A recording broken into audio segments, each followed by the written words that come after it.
ಯೋಜನೆಗಳನ್ನು ಜಾರಿಗೆ ತರುವುದು ಬೇರೆ, ಗ್ರೌಂಡ್ ಲೆವೆಲ್ ಅನುಷ್ಠಾನ ಆಗೋದು ಬೇರೆ. ಇದೇ ಜಾಗದಲ್ಲಿ ಕೂತ್ಕೊಂಡು ಅನೇಕ ಜನ ಬಿಜೆಪಿಯವರು ಇದುವರೆಗೂ ಎಷ್ಟು ಮನೆಗಳಿಗೆ ವಿದ್ಯುತ್ ಇತ್ತು, ನಾವು ಬಂದ ಮೇಲೆ ಎಷ್ಟು ಜನರಿಗಾಗಿದೆ, ಇದುವರೆಗೂ ಎಷ್ಟು ಮನೆಗಳಿಗೆ LPG ಇತ್ತು, ನಾವು ಬಂದ ಮೇಲೆ ಎಷ್ಟು ಜನರಿಗಾಗಿದೆ, ಇದುವರೆಗೂ ಎಷ್ಟು ಮನೆಗಳಿಗೆ ಕುಡಿಯೋ ನೀರಿತ್ತು, ನಾವು ಬಂದ ಮೇಲೆ ಎಷ್ಟು ಜನರಿಗಾಗಿದೆ, ಅಂಕಿ ಸಂಖ್ಯೆಗಳನ್ನು ಅವರು ಕೊಡ್ತಾರೆ. ಈ ದೇಶದಲ್ಲಿ ಇಂಪಾರ್ಟೆಂಟ್ ಏನು? ಯೋಜನೆಗಳನ್ನು ಘೋಷಣೆ ಮಾಡೋದ, ಅವನು ಜನರಿಗೆ ತಲುಪಿಸೋದ? What do you think sir? Important ಏನು? ನಮ್ಮ ದೇಶದ ಮಾಜಿ ಪ್ರಧಾನಿಗಳು ಗೌರವಾನ್ವಿತ ರಾಜೀವ್ ಗಾಂಧಿ ಅವರು ಒಂದು ಮಾತು ಹೇಳ್ತಾರೆ, development is not only about roads and development, roads and dams, development is about people ಅಂತ. ನಮ್ಮ ಕಾಂಗ್ರೆಸ್ ಸರ್ಕಾರ ಪೀಪಲ್ ಸೆಂಟ್ರಿಕ್ ಆಗಿ ಹೋಗ್ತಿದೆ. ಸರ್ ನಿಮ್ಗೊಂದು ಎಕ್ಸಾಂಪಲ್ ಹೇಳ್ತೀನಿ. ಒಬ್ಬ ಬಿಲ್ಡರು ಅಥವಾ ಒಬ್ಬ ವ್ಯಕ್ತಿ ಸೈಟ್ ತೆಗೆದು ಪಾಯ ಹಾಕಿ ಮನೆ ಕಟ್ಟಿ ಪೇಂಟ್ ಹಾಕಿರ್ತಾನೆ. ಯಾರೋ ಬಂದು ಫಾಲ್ ಸೀಲಿಂಗ್ ಮಾಡಿರೋರು ನೀವು ಕ್ರೆಡಿಟ್ ಕೊಟ್ಬಿಟ್ರೆ ಏನಾಗಬೇಕು ಸರ್? ಇವತ್ತು ಅಭಿವೃದ್ಧಿಗೆ ಮುನ್ನುಡಿ ಬರೆದವರು ಕಾಂಗ್ರೆಸ್ ಅವರು, ಪಾಯ ಹಾಕಿದವ್ರು ಕಾಂಗ್ರೆಸ್ ಅವರು. ನಾವು ಬಿಲ್ಡಿಂಗ್ ಕಟ್ಟು ಇವ್ರು ಬಂದ್ಬಿಟ್ಟು ಪ್ಯಾಚ್ ವರ್ಕ್ ಮಾಡ್ಬಿಟ್ಟು ಇದೆಲ್ಲ ಮಾಡಿದ್ ನಾವೇ ಅಂದ್ರೆ ಕ್ಲೈಮ್ ಹೆಂಗ್ ಒಪ್ಪಕ್ಕಾಗುತ್ತೆ? Tell me sir. ಬರೀ ಡೌಗಳು ನಿಂದು. Being an educated you answer me. Vote ಹಾಕ್ತಾರೋ ಜನ ದಡ್ಡರಿದ್ದಾರೆ ಅಂತ. It's not like that sir. ಮತ್ತೆ ಚೇಂಜ್ ಅನ್ನೋದು ಹಂಗಾದ್ರೆ ಹೇಳಿ, ನೀವು ಒಪ್ಕೊಂತೀರಾ? ಡಾಕ್ಟರ್ ಕೆ ಸುಧಾಕರ್ ಅವರು 10 ವರ್ಷ ಹಂಗಾದ್ರೆ ಅಭಿವೃದ್ಧಿನೇ ಮಾಡಿಲ್ವಾ? ಹೇಳಿ, ನೀವ್ ಹೇಳ್ಬೇಕು. ನೀವ್ ಹೇಳಿ. Please you tell me sir. You tell me. ನಿಮ್ ಕ್ಷೇತ್ರದ ಕತೆ ಅದು. You tell me. You answer this question, I will answer please. ಅರೆ ನಿಮ್ ಕ್ಷೇತ್ರದಲ್ಲಿ ಏನಾಗಿದೆ? ನಾನು ಯಾಕೆ ಹೇಳ್ತಾ ಇದ್ದೀನಿ ಅಂದ್ರೆ, ನೋಡಿ ಜನ over the period of time ಯಾವುದೇ ಸರ್ಕಾರಕ್ಕೆ ಆಂಟಿ ಇನ್ಕ್ಯುಮೆನ್ಸಿ ಬರುತ್ತೆ. ನಿಮಗೆ ಆಗಲಿ ನನಗೆ ಆಗಲಿ. ಈಗ ನನಗೂ ಒಂದು 10 ವರ್ಷ 15 ವರ್ಷ ಆದಮೇಲೆ ನಾನು ಎಷ್ಟೇ ಒಳ್ಳೇದು ಮಾಡಿದ್ರು there will be such kind of anti incumbency. ಅದು ಇಷ್ಟು ವರ್ಷಗಳಾದ ಮೇಲೆ ಒಂದು ಆಂಟಿ ಇನ್ಕ್ಯುಂಬೆನ್ಸಿ ಬರುತ್ತೆ. ಮತ್ತು ಕರೆಕ್ಟಾಗಿ 75% ವೋಟರ್ಸ್ ಕರೆಕ್ಟಾಗಿ ಪೋಲ್ ಆಗ್ತಿಲ್ಲ. ಹಾರ್ಡ್ಲಿ 80% ವೋಟ್ ಹಾಕ್ಬಿಟ್ರೆ ನಾವು ಹಬ್ಬ ಮಾಡಿಬಿಡ್ತೀವಿ. ನಾನು ಹೇಳೋದೇನು ಅಂದರೆ, ಅವ್ರು ಮಾಡಿರೋ ಅಭಿವೃದ್ಧಿನ ಹೇಳ್ಕೊಳ್ಳಿ, ಅದು ತಪ್ಪಿಲ್ಲ. ನಾವೇನೂ ಮಾಡಿಲ್ಲ ಅಂತ ಹೇಳ್ಬಿಟ್ರೆ ಒಪ್ಪಕ್ಕಾಗುತ್ತಾ? ಇವರು ಫಾಲ್ ಸೀಲಿಂಗ್ ಮಾಡಿರೋದು, ಇನ್ನೂ ಆ ಫಾಲ್ ಸೀಲಿಂಗು ಸರಿಯಾಗಿ ಮಾಡೋಕ್ಕಾಗಿಲ್ಲ. ಪಾಯ ಹಾಕಿ ಮನೆ ಕಟ್ಟಿದವ್ರನ್ನೂ ಜ್ಞಾಪಕ ಮಾಡ್ಕೋಬೇಕಲ್ಲ ಸರ್. ಐಡಿಯಾಲಜಿಕಲಿ ಫೈಟ್ ಮಾಡಿ ಅಂತ. ಇವತ್ತು ರಾಜಕಾರಣದಲ್ಲಿ ಐಡಿಯಾಲಜಿಕಲ್ ಫೈಟ್ ಹೋಗ್ತಿದೆ. ನಮ್ಮಂಥ ಯಂಗ್ಸ್ಟರ್ಸ್ ಏನೋ ಕನಸಿಟ್ಕೊಂಡು ಬಂದಿದ್ದೀವಿ ಸರ್ ರಾಜಕೀಯಕ್ಕೆ.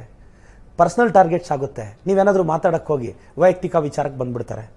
ಐಡಿಯಾಲಜಿಕಲಿ ಫೈಟ್ ಮಾಡಲಿ. ನಾನು BJP ಅವ್ರನ್ನ ಕರೆದಿದ್ದಿದೆ. ನಮ್ಮ ಮಾನ್ಯ ಮೈಸೂರು ಸಂಸದರಾದಂಥ ಪ್ರತಾಪ್ ಸಿಂಹ ಅವ್ರನ್ನ ತೇಜಸ್ವಿ ಸೂರ್ಯ ಅವರು ಮಾತಾಡ್ತಿದ್ರು. ನಾನು ಹೇಳಿದೆ, sir food corporation of India ಅವರು 9th ನಮ್ಮ ಆನರಬಲ್ CM ಪತ್ರ ಬರೆದ್ರೆ ಫುಡ್ ಕಾರ್ಪೊರೇಷನ್ ಆಫ್ ಇಂಡಿಯಾ ಅವರು ರಿಟರ್ನ್ ಲೆಟರ್ ಬರೆದಿದ್ದಾರೆ, ನಾವು ಅಕ್ಕಿ ಕೊಡ್ತೀವಿ ಅಂತ. 13th ministry of consumer affairs ಅವ್ರು ಮೀಟಿಂಗ್ ಕರೀತಾರೆ, ಕೊಡಬೇಡಿ ಅಂತ ಇನ್ಸ್ಟ್ರಕ್ಷನ್ ಹೋಗುತ್ತೆ. You know how government works. ಅವ್ರು ನಿಲ್ಲಿಸ್ತಾರೆ. ಪತ್ರ ಯಾಕೆ ಬರೆದ್ರಂತೆ? ಪ್ರತಾಪ್ ಸಿಂಹ ಅವ್ರು ಹೇಳ್ತಾರೆ, food corporation of India godown ಇದ್ದಂಗೆ. ಗೋಡನ್ಗೆ IAS ಆಫೀಸರ್ ಚೀಫ್ ಆಗಿರ್ತಾರೆ. ಗೋಡನ್ಗೆ ಪಾರ್ಲಿಮೆಂಟ್ ಆಕ್ಟ್ ಅಲ್ಲಿ ಗೋಡನ್ ಯಾರಾದರೂ ಮಾಡ್ತಾರಾ? ಆಯ್ತು. ಆಮೇಲೆ ಗೋಡನ್ನ ಪಾರ್ಲಿಮೆಂಟ್ ಆಕ್ಟ್ ಅಲ್ಲಿ ಅದಕ್ಕೊಂದು IAS ಆಫೀಸರ್ ಇಟ್ಟು ಅದಕ್ಕೆ ಡಿಸಿಷನ್ ಮೇಕಿಂಗ್ ಪವರ್ ಕೊಡ್ತಾರ? ನಾನು ಅವ್ರಿಬ್ರಿಗೂ ಕರೆದೆ. So politics, pure politics sir. ನಾನು ಹೇಳೋದು ಬೇರೆ ವಿಚಾರದಲ್ಲಿ ಮಾನ್ಯ ಪ್ರತಾಪ್ ಸಿಂಹ ಅವ್ರನ್ನ, ಮಾನ್ಯ ತೇಜಸ್ವಿ ಸೂರ್ಯ ಅವ್ರನ್ನ, ಅವರು ಯಂಗ್ಸ್ಟರ್ಸ್ ಇಟ್ಕೊಂಡಿದ್ದಾರೆ. ಅವರು ಏನೋ ಮಾಡಬೇಕು ಅಂತ ರಾಜಕೀಯಕ್ಕೆ ಬಂದಿದ್ದಾರೆ. ಐಡಿಯಾಲಜಿಕಲಿ ಫೈಟ್ ಮಾಡಿ ಸರ್. ಇಂಥದ್ರ ಬಗ್ಗೆ ಯಾಕೆ ರಿಯಾಕ್ಟ್ ಆಗ್ತೀರಾ? ಅವ್ರಿಗೆ ಫ್ಯಾಕ್ಟ್ ಗೊತ್ತಿಲ್ವಾ? ಬೇಕು ಅಂತ ಕೇಂದ್ರ ಸರ್ಕಾರ ಅಕ್ಕಿ ನಿಲ್ಸಿರೋದು. ಅಕ್ಕಿ ಮನೆ ಮನೆಗೂ ತಲುಪಿದ್ರೆ ಲೋಕಸಭೆ ಬಿಜೆಪಿ ಅವರು ಪ್ರಶ್ನೆ ಕೇಳ್ತಾರಲ್ಲ, ನಮ್ಮನ್ನು ಕೇಳಿ ನೀವು ಆಶ್ವಾಸನೆ ಕೊಟ್ಟಿದ್ರ? ಅವ್ರು ಯಾರು ಸರ್ ಕೇಳಕ್ಕೆ? ಅರೆ ನೀವು ನಾಳೆ ಫೆಡರಲ್ ಸಿಸ್ಟಮ್ ಅಲ್ಲಿ, ಸೆಂಟ್ರಲ್ ಗವರ್ಮೆಂಟ್ ಇಂದ ಅಕ್ಕಿ ಬರುತ್ತೆ, ನಾವು ನಿಮಗೆ 10 kg ಅಕ್ಕಿ ಕೊಡ್ತೀವಿ ಅಂತ ಭಾಷೆ ಕೊಟ್ಟಿದ್ರು. ಕಾನ್ಸ್ಟಿಟ್ಯೂಷನ್ ಅಲ್ಲಿ ಬರ್ದಿದ್ಯಾ BJP ಅವ್ರನ್ನ ಕೇಳಿ ನೀವು ತೀರ್ಮಾನ ತಗೊಳ್ಳಿ ಅಂತ? ಅಂದ್ರೆ ನೀವು ಈಗ ಈ ಇಯರ್ ಎಂಡಿಗೆ 5 ರಾಜ್ಯದಲ್ಲಿ ವಿಧಾನಸಭಾ ಚುನಾವಣೆ ಇದೆ. ಕರ್ನಾಟಕದ ಗೆಲುವು ಎಲ್ರಿಗೂ ಒಂದು ಪಾಠ. ಇದು ಹಿಂಗ್ ಕೊಡೋದ್ರಿಂದ ಗೆಲ್ಲಬಹುದು ಅಂತ. ಇನ್ನೊಂದು ರಾಜ್ಯದಲ್ಲಿ ನಾವು 20 kg ಅಕ್ಕಿ ಕೊಡ್ತೀವಿ ಗೆದ್ರೆ ಅಂತಾರೆ.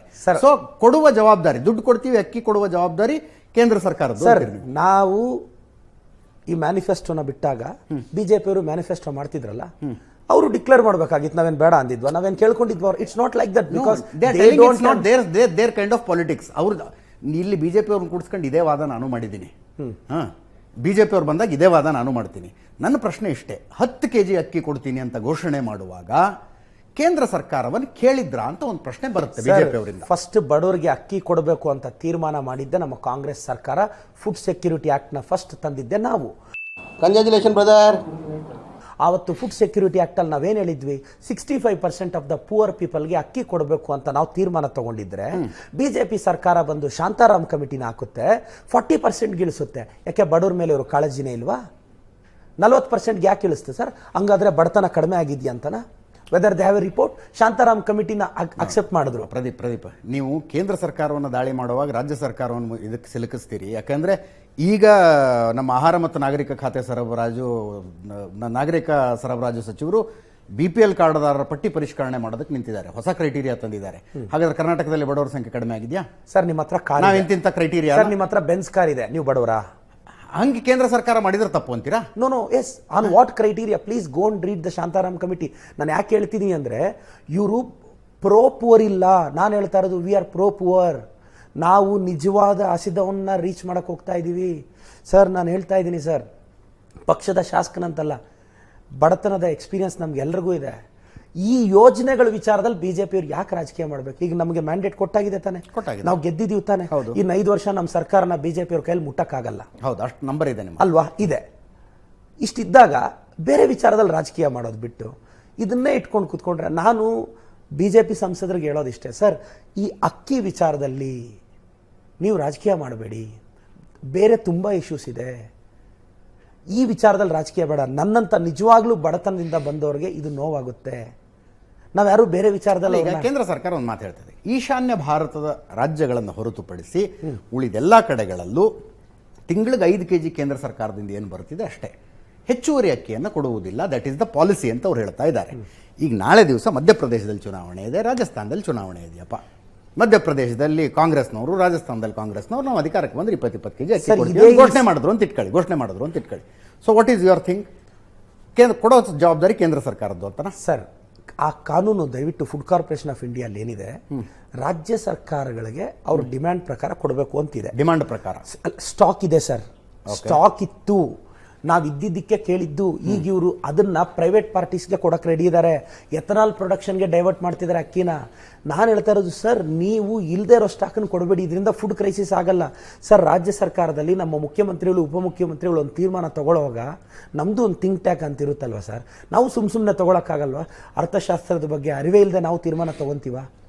ಲಾರ್ಜರ್ ಸ್ಕೇಲಲ್ಲಿ ಒಂದರಿಂದ ತೊಂದರೆ ಆಗುತ್ತೆ ಅಂದರೆ ನಾವ್ಯಾರು ಇರೋದು ತಗೊಳ್ಳಲ್ಲ. ಹೋಗ್ಲಿ, ಓಟ್ ಹಾಕ್ದವ್ರು ದಡ್ರ ಸರ್. ಹಂಗಾದ್ರೆ ಯಾವ ಬೋಳಿ ಮಗ ಹೇಳಿದ್ರಿ? ಏನ್ರಿ ಅದು ಮಾತಾಡೋದು? ಏನ್ ಮಾತಾಡ್ತಾರ್ರಿ? ಯಾವನ್ರಿ ಅವನು? ಇವತ್ತು ಎಜುಕೇಟೆಡ್ಸ್ ತುಂಬಾ ಜನ ಹೈ ಪ್ರೊಫೈಲ್ ಫ್ಯಾಮಿಲೀಸ್ ಅವ್ರು ನಮ್ಗೆ ಓಟ್ ಹಾಕಿದ್ದಾರೆ. ಡೆಫಿನೆಟ್ಲಿ ನಾನು ಹೇಳೋದು ಯಾಕಿದೆ ಹೇಳ್ತಿದ್ದೀನಿ. ನಾನು ಮತದಾರರ ಆಯ್ಕೆಯನ್ನು ಯಾವತ್ತೂ ನಾನು ಅಪಹಾಸ್ಯ ಮಾಡೋದಕ್ಕೆ ಹೋಗೋದು.